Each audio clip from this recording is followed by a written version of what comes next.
We are delighted to have amidst us Ms. Kavita Punjabi. We will hear more about her from Mrs. Prasad in a bit. But this is a very special morning, not only for all the faculty of the school, but particularly for the outgoing batch of 2021. I think you will go down in history as the batch which never ended up giving their board examinations. And maybe sometime in the future, you'll be written about as being the COVID batch that lived through the pandemic. But we want to send you out into the world with all our love and all our blessings. That's why we have organized this commencement ceremony this morning. We want to begin the program, and I want to request our faculty, Ms. Papia Das Mitra, to please lead us in prayer.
Thank you so much, Papia. with those words, we want to begin the proceedings this morning.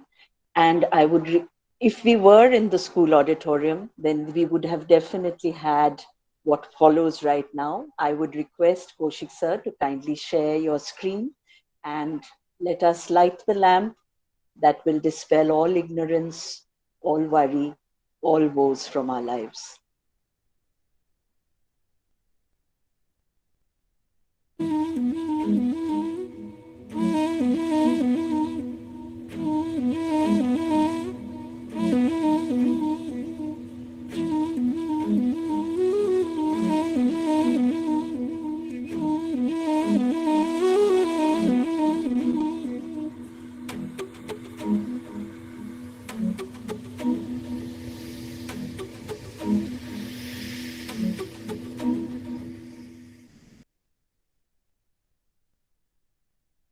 It gives me great pleasure now to invite our director, Mrs. Amita Prasad, to introduce our guest of honor for this morning. It's over to you, ma'am. Thank you, Priyadarshini. And I think you have given me a very, very difficult task because our guest of honor is someone I have known for so many years that it is very difficult to encapsulate uh, what Kavita Punjabi is in just a minute or two. I will read out some of the highlights of her CV to introduce her to the students and faculty members present, but she is far more than what these brief paragraphs would suggest. Kavita Punjabi is a professor of comparative literature and coordinator of the Center of Studies in Latin American Literatures and Cultures at Jadavpur University. She was a student at Modern High School for Girls, which is where we got to know each other. We have so many shared memories that many of which we dare not repeat in this kind of a forum. Thereafter, she went and did her undergraduate studies from Smith College, Massachusetts, and her master's from Jadavpur University, Kolkata. And thereafter, she did her PhD from the prestigious Cornell University, New York. She is the recipient of several international fellowships. She has delivered talks and addresses at universities in the United States, Europe, Latin America, Asia, and Egypt. And she has also been an activist in the Indian women's movement and the Pakistan India People's Forum for Peace and Democracy for over 2 decades. She has several publications to her credit. Currently, Kavita is working on an oral history of Tuktuk, an Indian border village in the Karakoram mountains of Ladakh that was once situated at the confluence of Central Asian and Tibetan trade routes and was a part of the rich cultural heritage of Baltistan.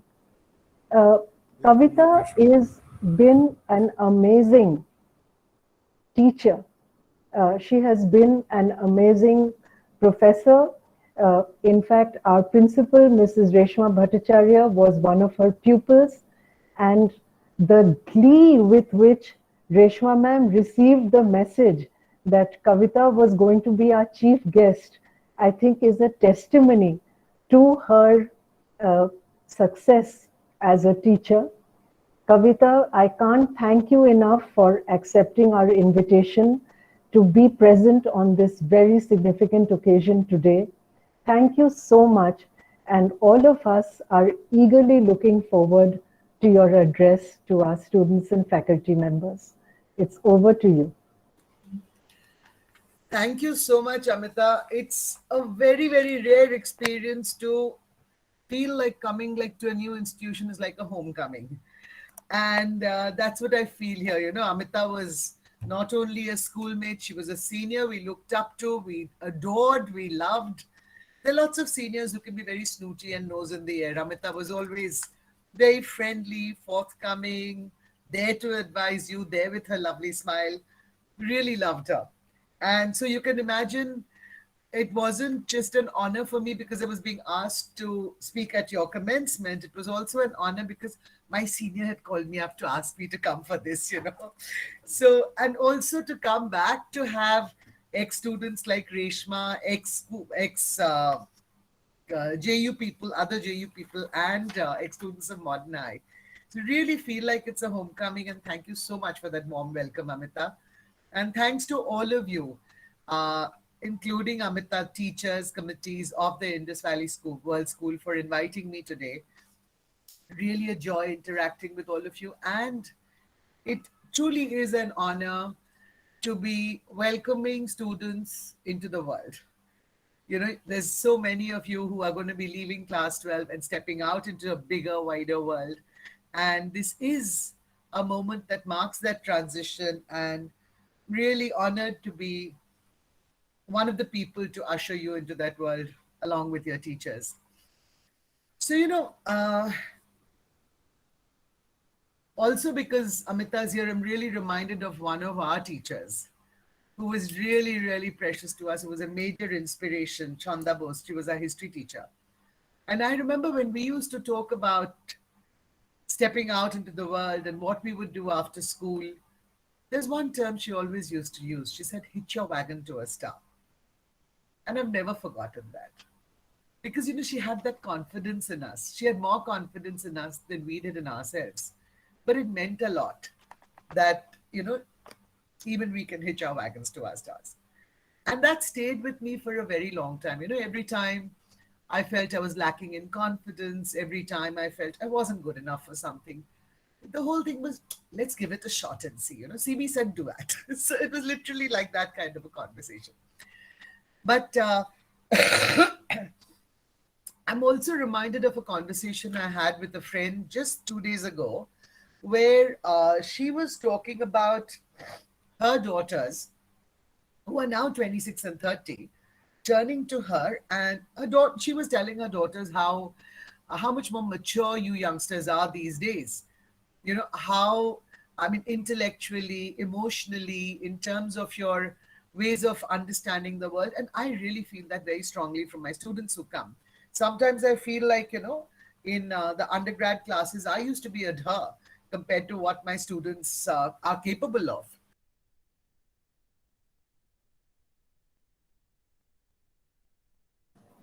Kavita, you've gone on mute. You'll need to unmute yourself. Sorry. Yeah. So she was talking to them about how mature they are so soon. Then one of her daughters turned around and said, but Mama, you were already adulting when you were 24, when you were much younger than us. And this term adulting, we keep discovering new words from your generation. So this was my latest word, adulting. And we were talking about how adulting in those days, we were adulting by 24, 25 meant we were either married, having children, earning, we had our jobs. But I was also thinking of how with our students, many of our students who are 18, 19, 20, they have so many other ways of quote unquote adulting. And I want to share with you just one example of the post-COVID times. When COVID hit us, the first month we were all completely disoriented because, we were all very disturbed. Younger people were even more disturbed because they didn't know what was happening to their futures. We would talk on phone once in a while till we said, okay, let's start with informal online classes, just discussions to keep us going. And then the formal classes came in later.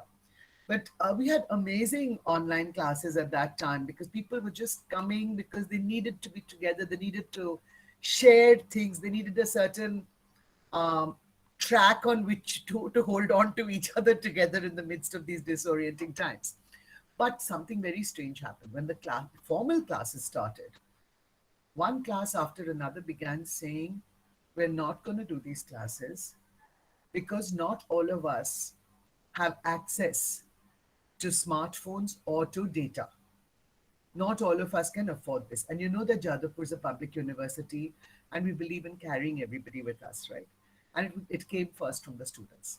So we were in a complete quandary. I mean, then we began to do these surveys. And there were certain classes where everybody did have smartphones, but there were certain classes in which some students didn't have smartphones, some didn't have enough, couldn't afford the data, and then Amphan stunk.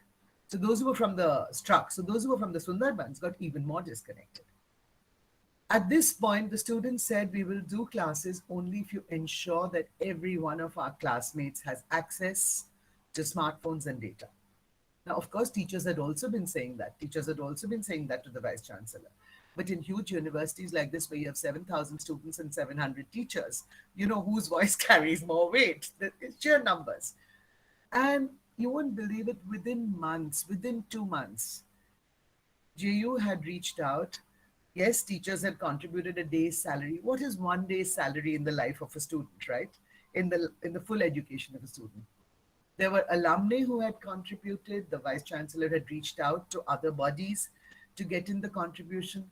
And within 2.5 months, Jadavpur University had made sure that every single student had access to a smartphone and to data.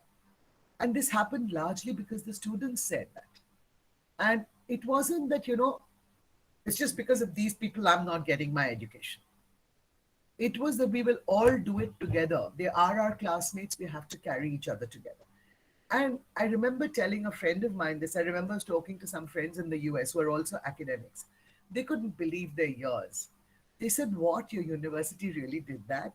You actually got, because even in the US, there are students who are having trouble with data and smartphones.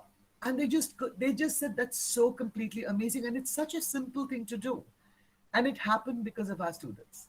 And I've been thinking back, saying that was one of the most beautiful ways of adulting that I've experienced in the last few years. And it's because of that I am so proud of being a JU teacher today. It's because of our students. So, adulting happens in small ways. And adulting happens in ways that are larger than us. Yes, adulting is about getting your jobs, doing well in your careers. It's about getting married. It's about bringing up wonderful children. But it's also about carrying everybody with you in such a way that you can be proud of yourselves as a collective. And JU, I think, is probably the first, if not the only university in the world that's actually done this. It's made sure that the digital divide has been overcome for all its students. It was very simple, and it happened because it was students like you who took on that responsibility. You'll be in college tomorrow. And these are the ways in which adulting's been happening. We've been seeing this with our students. So actually what's been happening here is, along with the freedom of stepping out into a big wide world, there's also a certain pride these students are taking in building the world into a world they want it to be. And in their own small ways. It just happens in small ways. You take small steps, but they are building the world into a world they want it to be, and they're taking pride in it, and we're taking pride in it as a result of that. As you step out, there's going to be a lot of freedom, compared to the relatively sheltered lives of your families, the relatively sheltered environment of your schools. And this freedom is not only the basis of our development as individuals, of the development of our personalities, it's also the freedom needed for the development of our minds. And we'll be liberating ourselves from a lot of our constraints that we've grown up with. And it's a heady feeling. It's a very heady feeling. I remember when I first went to Jadavpur from Modern High, it was like the whole world had opened up for me. Because Modern High was a very sheltered environment. You didn't have people from as wide a range of backgrounds as you did at JU. Intellectually, it was mind-blowing because we had so many people visiting from so many places, along with a cast of wonderful teachers. But this freedom is so important for all kinds of growth: intellectual, emotional, spiritual, collective growth. But one also began to realize that what this freedom meant was that we also had to liberate ourselves from a lot of shackles we'd grown up with. From the shackles of taboos, the shackles of biases, the shackles of a lot that dulls us into habit. And we had to cultivate an a very alive, dynamic, critical approach, based on reason. We had the freedom to choose. We began to claim the freedom to choose what we wanted to do in life. But it was also, what also came with us was the responsibility that if we valued our own liberation, we had to value the liberation of others. And in a way, this little incident I started with was a case of our students valuing the liberation of their classmates from poverty. There were classmates who were in poverty. And some of these are people who are going to go on to become the finest of scientists, the Ambedkars of the future, the leaders, social leaders of the future. Today, when I look at some of our teachers and some of the finest scholars around that I've met, they come from very, very modest backgrounds. And that's been one of the.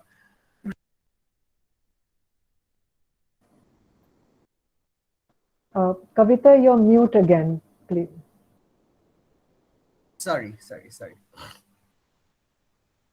So we began to realize that it wasn't just liberation of ourselves and our minds from these shackles and from the course of habit. It was also a case of fighting for the liberation of others together with us. Liberation from poverty, liberation from, and obviously you can't solve the problems of the poverty of the world. But in your own context, in your own classrooms, making sure that that poverty doesn't become a ground for inequality, as our students did. Liberation from sexism. Some of our proudest families today, some of our proudest students today are people whose families have educated women leaders, teachers, activists, doctors, CEOs too. And it's a matter of pride to be able to support and be there for the women in our families, for the women in our classes, and be led by them very often. I mean, we've got fiery women leading our classes and our movements right now. And the guys are there saying, hey, we're with you. So it's also freedom from liberation from sectarianism, of different kinds of communal divides, linguistic divides, regional divides. It's freedom from liberation from casteism. Even day before yesterday, there was a news item about two young scavengers, manual scavengers, getting killed in septic tanks underground in the Jaipur police station of Howrah. It's banned to send human scavengers underground for cleaning sewage. It's still happening. So from manual scavengers who are dying to Dalits in our classrooms, it's that liberation means that we carry people together with us. Only then can we celebrate that pride of being truly liberated, because liberation cannot mean valuing only your own liberation. If you value your liberation, it has to be the liberation of others. And I'd just like to end by saying that if we ask ourselves, why do we love India? Or why are we proud to be Indian? It may sound old-fashioned, but believe me, it isn't. Because today, especially when Indians have become global citizens, in this world of complete cosmopolitanism, if you talk to the Indians who are across this world, that sense of being Indian, the question about being Indian comes back to them with a real vengeance. What does it mean to be Indian today? Why do I love India? And I think each of us needs to ask ourselves that question. I think each of us is going to have different answers. But whatever be the reason, we need to live up to that and we need to reinforce that. And for me, one of the things when I ask myself this question, I have two answers usually. One is that it was India that showed the way, showed the world the non-violent way to liberation from colonialism. And I just feel that it's up to our generation and the next to show the world the non-violent way to liberation from poverty, sexism, sectarianism. That's when independence becomes meaningful, right? That's when anti-colonialism becomes meaningful. And the other is the deep respect that we have had historically for people of all religions, castes, communities. The caste we have not had that respect for different castes. That's beginning to change, but we've had enough of a culture to claim that respect for all communities. We had enough of a culture to respect Dr. Ambedkar for the claims he was making and to live up to that.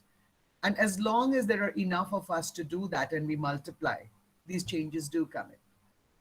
So I think it's this non-violent way to liberation from all these divides and the secularism that is a part of our culture right from the times of the Bhakti movement, right from the times of the Sufi movements, through the idea of a modern democratic nation state based on the ideals of the Enlightenment, based on the ideals of the French Revolution, liberty, equality, fraternity. Somewhere these histories come together into a beautiful confluence and shape our lives. And that's what we're about. We're the inheritors of the best in so many civilizations. And it's not just a responsibility to live up to it, it's a pleasure to live up to it. So as you go out into the world, wish you lots and lots of good luck and may you enjoy yourself in all these ways.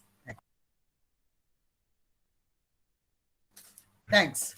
Could I be heard in the last sentence or did I mute myself again? No, No, no. you were It very was clear. Okay. Thank Thank you so much, Ms. Punjabi, because I think you've left our students with a lot of food for thought to carry out with them into the world. And as we say, possibly we are living in the best of times, or I don't know if it's the worst of times, but there's a lot that they have to carry forward with them. And may your thoughts enrich them as they move out into the next phase of their lives. This year, unfortunately, we didn't have the board examinations of CBSE. So we usually have a felicitation ceremony where we award the toppers of the batch. Instead of that, what we decided to do in school was to think of our students who have left a mark in school life as we have gone through these last 2 years with them. And it gives me great pleasure on behalf of the entire school to announce the names of these students. I would request Kaushik sir to please share the e-certificates on screen and we will be mailing them to the students. So our school participated last year in 2020 in an Infinity Mathematics Challenge that was organized by the Aditya Birla World Academy based in Mumbai in collaboration with BITS Pilani. And this particular mathematics challenge had participants not only from all over the country, but from different parts of the globe. And we were delighted to send a trio across to participate virtually, even though I say across. And not only did this trio do us proud, they exceeded all our expectations. So it is with great pride that we award these special certificates of excellence to Debayan Acharya for his outstanding achievement in mathematics, followed by Sarthak Jahuri, who was part of the team with him, for his outstanding achievement in mathematics. And last but not the least, Aditya Nandi for completing this trial. Here, I need to take a moment to mention something about these three boys. Not only did they get a position for themselves in the finals that were held for the Infinity Challenge in mathematics, Aditya did us so very proud because in this competition, he was awarded the prize of the outstanding mathematician in the entire eastern zone of the country. So even though virtually, but let's give a hand to all three of these boys because not only did they leave a mark in this scenario where there were, I think, over 400 participants from across the world, they made a position for themselves in the finals, and Aditya did us proud by getting this very special feather in his cap. These are our three mathematics gentlemen. Following them, we now have Kaushik sir, if you could change to the next.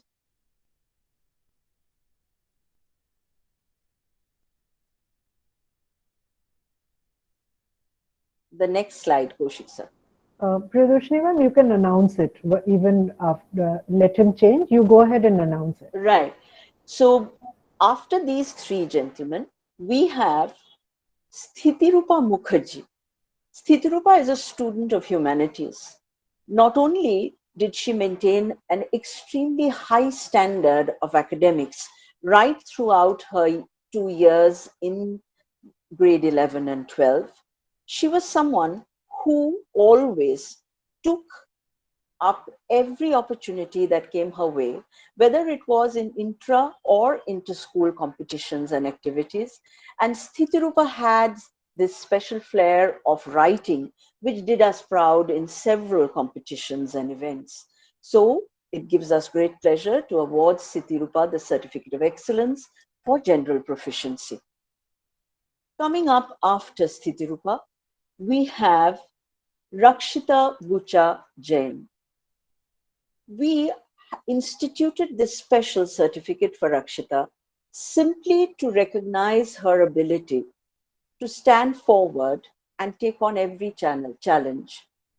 She came to us trying to overcome a very, very personal tragedy. But not only did she display outstanding resilience, but the fortitude with which she took on challenges, the way she carved her way through the next 2 years in school really left us amazed.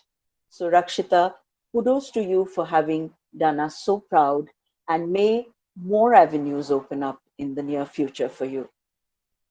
Next, it gives us great, great pleasure to announce the name of Shrirupa Chakraborty.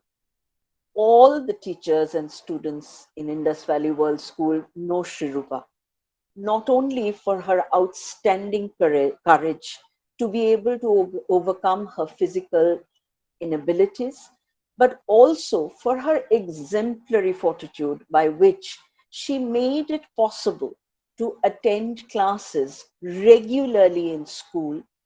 And I particularly will never forget those days when we reopened school after the first wave of the pandemic, and we had to take practical classes for the outgoing batch as instructed by the board. Several students didn't come to school. Their parents were worried about their safety, and it's understandable. But Shrupa was one of those rare children who, overcoming every difficulty, was in school every single day. And here we cannot help but appreciate the tremendous dedication, the determination, and encouragement of her parents. They would bring her to school on time.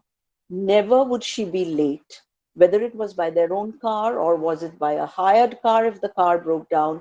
Her parents made it possible for her to be in school on time. And not only that, either of the parents would be sitting in school while Shirupa did all her classes. They took turns to see that she would not face any difficulty. And Shirupa, anything that we say about you will not be enough.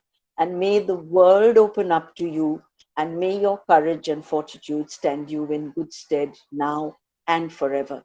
We really applaud you, Shirupa, for this outstanding display of courage that you have shown over the last 2 years. Coming up next, we have the prizes for someone whom we have already mentioned. We will hear him just after I finish announcing this last award. That's none other than Sarthak Jahuri. Sarthak, it gives us tremendous pride to recognize you as the student of the year. Not only did Sarthak stay committed to his academics, he also was an exemplary student on the field. I am sure our sports faculty will stand by me when I say that there wasn't a single day when Sarthak wasn't there in the field, helping the faculty, doing his classes. I still remember those days when, in the afternoon, after all the students had left school, Sarthak would be one dedicated soul who would be there out there in the field with the sports faculty, helping them to train the juniors, along with looking into his own training. Sarthak, the world needs more individuals like you, someone who will remain dedicated not only to his or her academics, but to looking forward to the all round growth of himself or herself as an individual. Sarthak, we recognize you with this certificate of excellence. Thank you so much, students, for bearing with us and listening to all these special awards that we have given out to our students. Now, I consider it my privilege to invite Sarthak Johuri to address all of us in this commencement ceremony. Sarthak, it's over to you.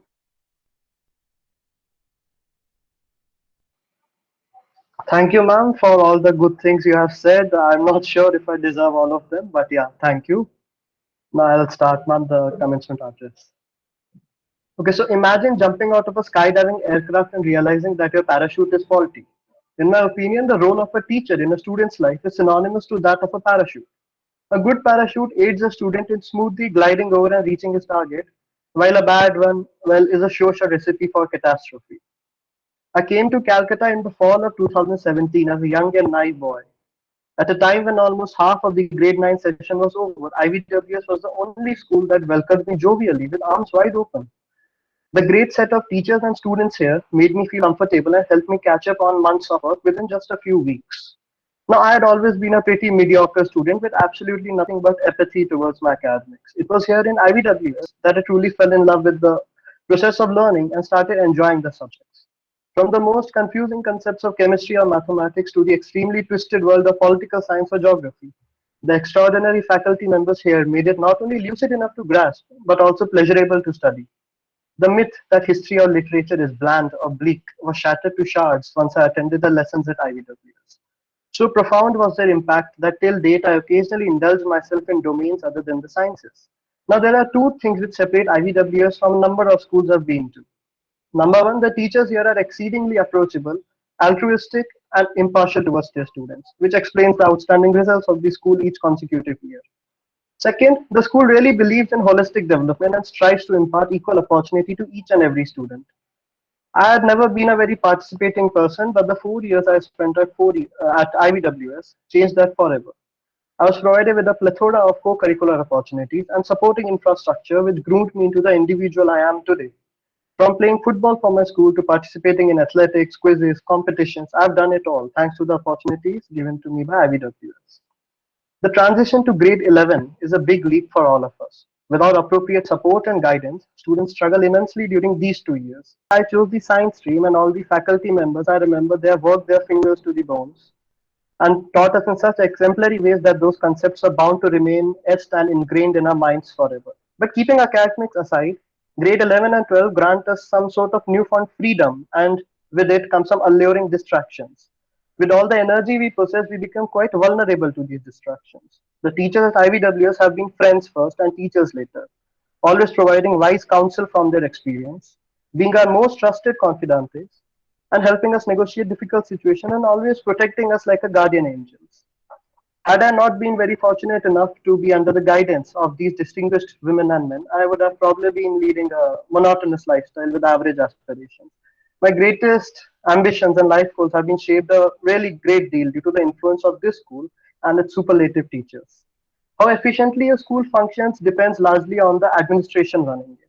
I take immense pride in being a student of IVWS, an institution where bullying, ragging, substance abuse, and other illicit affairs are literally non existent. Thanks to the unsung warriors administering the school, IVWS has the most conducive and stimulating environment of all the schools I have been to and seen. I wish to take a moment to thank respected Principal Ma'am and Director Ma'am for managing the school flawlessly as well as providing me and my batchmates the much needed support when we needed it. Thanks to respected Dean Ma'am for providing us with the immediate opportunities and laboriously preparing us to face them bravely and also excel at them. Anuradha Ma'am, our academic head, has never even taught me, but her unconditional love and support for me and my batchmates has been synonymous to that of a mother.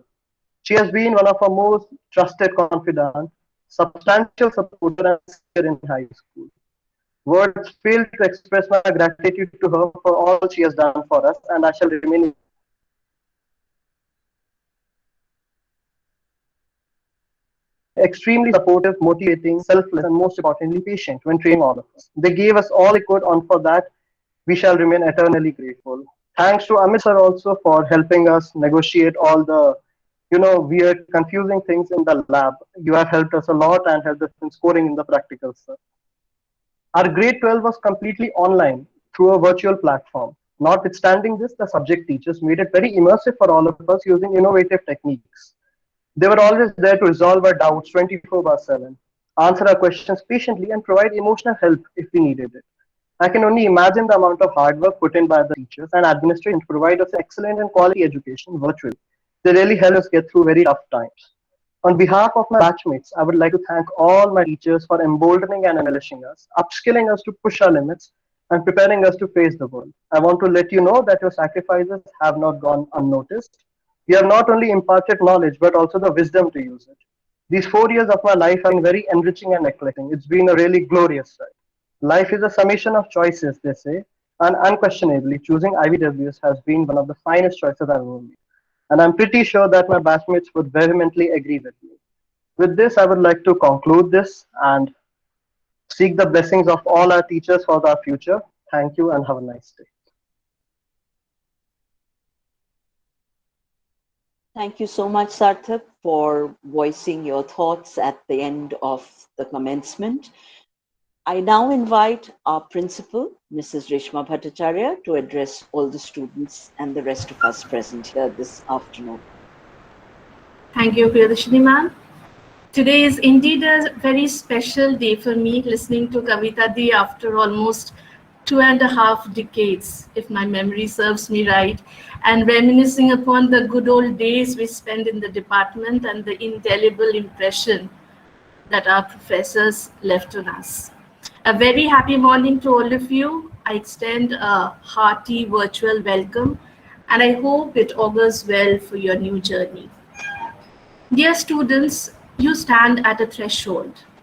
With the overwhelming challenges of the pandemic, the subsequent replacement of the board examination with an alternative criteria for evaluation, the anxious wait for the entrance exams, and the uncertainty of college admission out of a competitive applicant pool, the present may appear bleak and dire.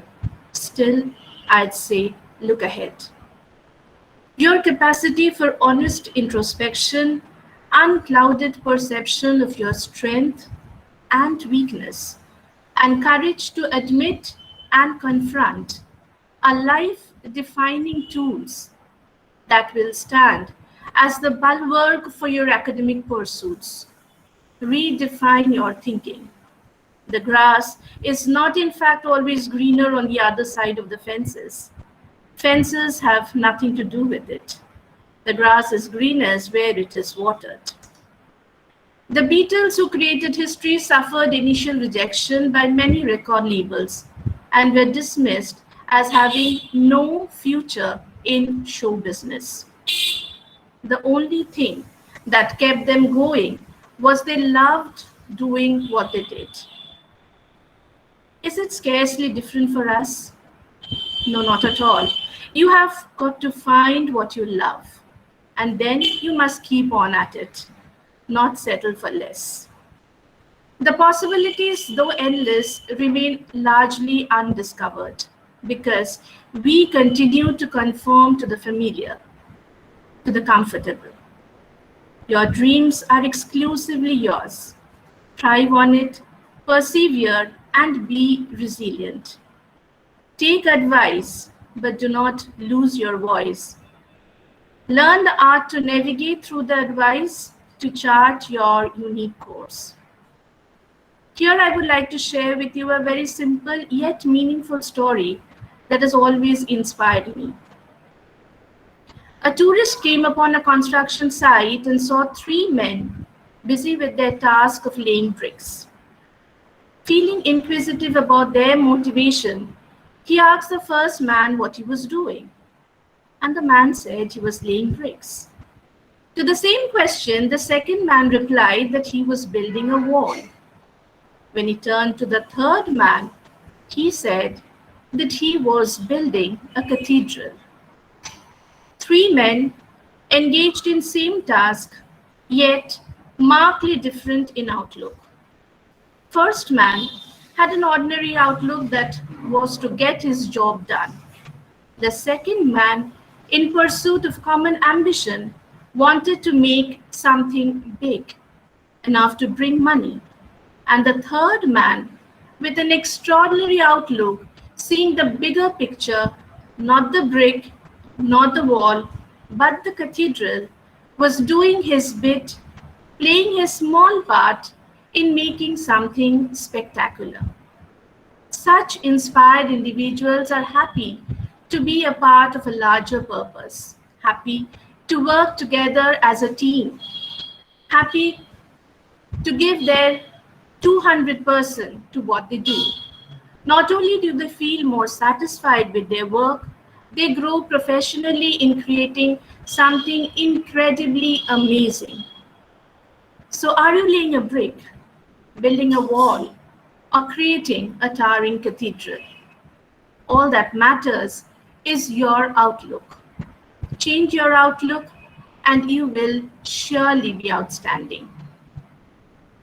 IVWS has seen you tackle indecision and experience to evolve into confident, competent, committed, and compassionate individuals. Now the time has come to bid farewell to the institution which has guided you all these years. We sincerely hope and pray that whatever you have learned with us will enable you to stand in good stead in every situation. I conclude with a message close to my belief. Life is made of millions of moments. At birth, we board this train of life, and our parents are the ones who hand us the ticket. We believe they will always travel on this train with us. However, at some station, our parents are destined to get off, leaving us alone on this journey. As time goes by, other passengers board the train, many of whom prove pivotal: our siblings, friends, children, and even the love of our life. Many depart during the journey and leave a permanent vacuum in our lives. Many will go so unnoticed that we won't even know when they vacated their seats and got off the train. This train ride will be full of joys, sorrows, fancies, expectations, hellos, goodbyes, and farewells. A good journey is helping, loving, and staying afloat with all co-passengers. This mystery of the singular journey lies in not knowing which station we ourselves are going to get off at. So we must forget the unpleasant, forgive the hurt, remain true to self, and offer the best of what we have. It is important to do this because when the call to depart sounds for us, we should do so by leaving behind beautiful memories for those who will continue on this travel. I don't know when my station will come. Don't want to miss saying thank you. Thank you for being part of this beautiful journey. Go forth and embrace your future in open arms. Bend forward and often ask yourself, am I the one stopping myself from embarking on this beautiful journey of discovery? Last but not the least, stay connected. For peace and joy will make their true perch in hearts that extend hands in service and support of others.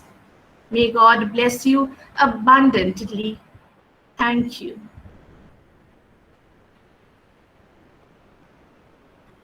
Thank you so much, Reshma ma'am. I think nothing could have said it better, and you always put it across so beautifully. Let us bend forward, let us stay connected, and let this beautiful journey unfold. I take pleasure in inviting Mrs. Prasad to read out the Leavers Prayer for all our students. On behalf of Indus Valley World School, I would like to say a prayer for all our lovely children who are present at the commencement today. I request everyone to please bow your heads and listen to the words and reflect on the meaning of the words as I read. O Heavenly Father of all mankind, As our students come to the end of their school life, we give thanks for all that you have done for us, for all the gifts we have received from you. We seek your blessings on our students and all gathered here together today. Dear God, we ask your blessings on our school leavers. Keep them and their families in your tender love. Give them comfort, courage, and strength, patience and compassion, and above all, give them hope. Help us to reflect on the school life of these children in gratitude and praise. As we say farewell to our loved children, we entrust them into your care. We pray for happiness and joy to be ahead of them, for wisdom and guidance to be beside them, and for grace and truth to be behind them.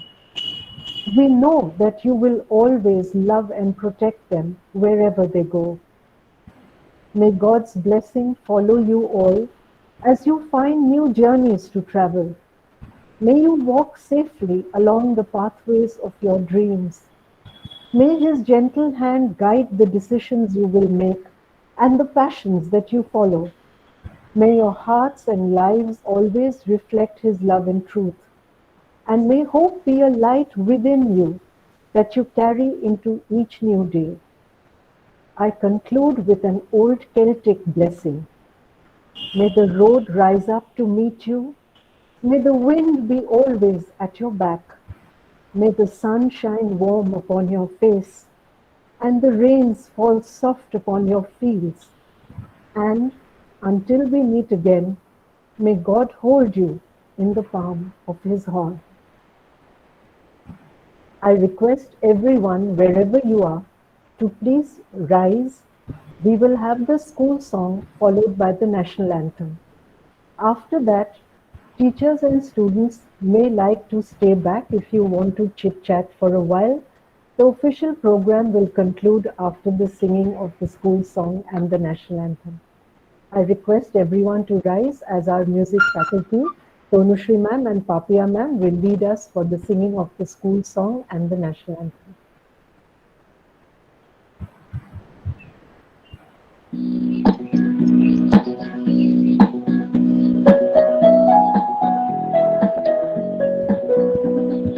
This is our song that we sing with pride, standing shoulder to shoulder, side by side.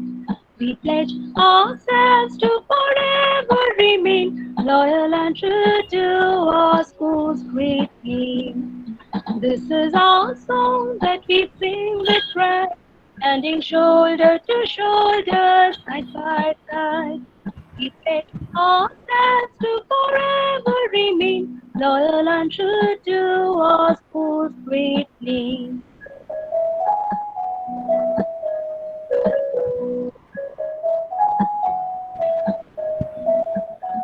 With the love of learning to guide our way, we work to achieve a little more each day.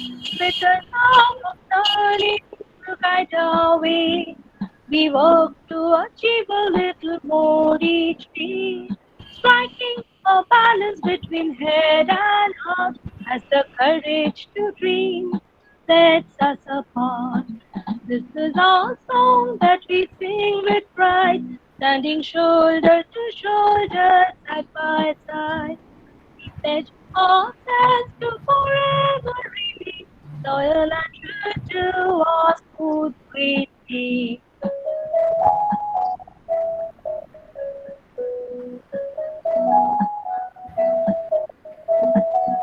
On the side of truth may we always belong, never failing to choose right over wrong. On the side of truth may we always belong, never failing to choose right over wrong. We are firm of faith in humanity, and we build on that to dignity. This is our song that we sing with pride, standing shoulder to shoulder, side by side. We pledge ourselves to forever remain loyal and true to our school's great name.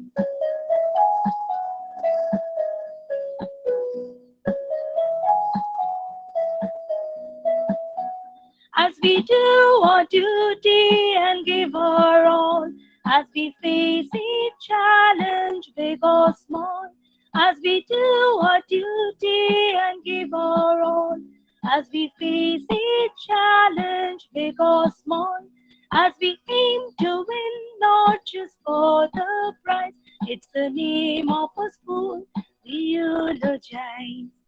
This is our song that we sing with pride, standing shoulder to shoulder, side by side. We pledge ourselves to forever remain loyal and true to our school's great name. Loyal and true to our school's great name. Loyal and true to our school's great name.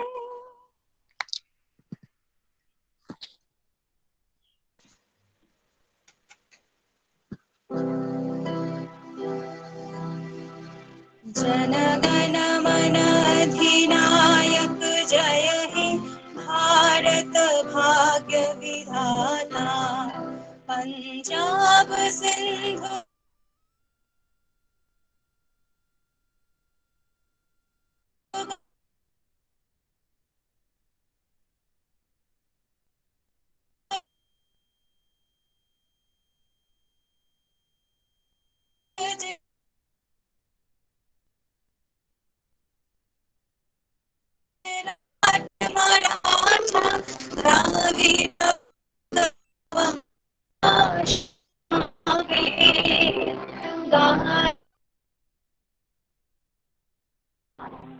जनगणमङ्गलदायक जय हे भारत भाग्य विधाता जय हे जय हे जय हे जय जय जय